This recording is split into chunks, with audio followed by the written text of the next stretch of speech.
ఆదివారం week off అయితే చాలు, సోమవారం ఆఫీస్కు రాడు మా రాజేషు. ఒకవేళ వచ్చినా ఏ టైంకి వస్తాడో తెలియదు. ఇంతకు ఈయన ఏడున్నట్టు. రాజేషు, ఓ రాజేషు. అబ్బో సిగ్గు, ఇంతకు ఏమైందని అంత సిగ్గు? అంజలి, నేను పెళ్లి చేసుకుంటా. వామ్మో, ఆడపిల్ల కంటే ఎక్కువ సిగ్గుపడుతున్నావు కదా. పెళ్ళంటే నాకు సిగ్గిస్తుందబ్బా. ఇంతకు అమ్మాయి ఎవరు? చూసుకోవాలి. అబ్బా, అమ్మాయి ఎవరో తెలియకుండానే అంత సిగ్గా? అబ్బబ్బబ్బబ్బా, సర్లేని సోకులు గాని ఇంతకీ ఎలాంటి అమ్మాయి కావాలనుకుంటున్నావు? అట్లీస్ట్ ఒక ముగ్గురు పిల్లల్ని కానీ అమ్మాయి. ఏంటి రాజేషు, ఎవరైనా అందమైన అమ్మాయి కావాలని అంటారు, డబ్బులు ఎక్కువ ఉన్న అమ్మాయి కావాలంటారు, కానీ నువ్వేంది ముగ్గురు పిల్లలు గానే అమ్మాయి కావాలంటావు? ఇదేం కోరిక? బ్రతుకు తెరువు కోరిక అండి, బ్రతుకు తెరువు కోరిక. బ్రతుకు తెరువుకు జాబ్ చేసుకుంటారు, పెళ్లి చేసుకుంటారా ఎక్కడన్నా? పెళ్లి చేసుకుంటేనే కదా పిల్లలు వచ్చేది. అసలు నీ పెళ్ళేంది, పిల్లలేంది, ఈ లొల్లేంది? చక్కగా ఆఫేసుకున్నాడు. హలో హలో హలో, ఇంకెక్కడ ఆఫీసు, ఇంకెక్కడ జాబ్?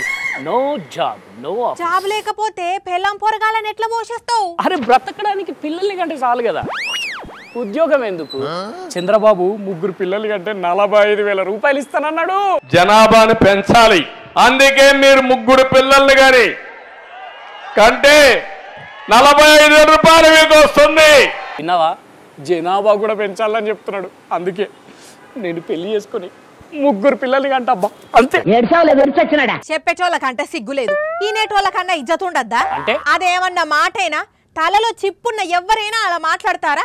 అరే, ఓట్లు అడగడం కోసం జనాభాను పెంచమంటాడు, ఒక్కొక్కరికి 15,000 ఇస్తా అంటాడా? ఇస్తా అన్నప్పుడు ఎందుకు తీసుకోని చెప్పు. ఆయన ఇస్తాడు, నువ్వు తీసుకుంటావు. పోయినసారి నిరుద్యోగ భృతి ఇస్తా అన్నాడు, ఇచ్చిండా? పథకాల పేరుతో డబ్బులు పప్పు బెల్లాలా పంచుతున్నారు. నేను గెలిస్తే అవన్నీ ఆపేస్తా అన్న చంద్రబాబు ఇవాళ మళ్ళా ఎలా ఇస్తా అంటాడు?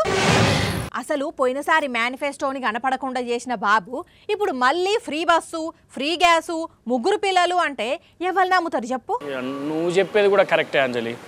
ఇప్పుడు నేను పొరపాటున బాబు మాటలు నమ్మి ఉన్న ఉద్యోగం మానేసి పెళ్లి చేసుకొని పిల్లని కన్నాక ఆయన హ్యాండ్ ఇచ్చిందనుకో, నా పరిస్థితి ఆగమవుతుంది.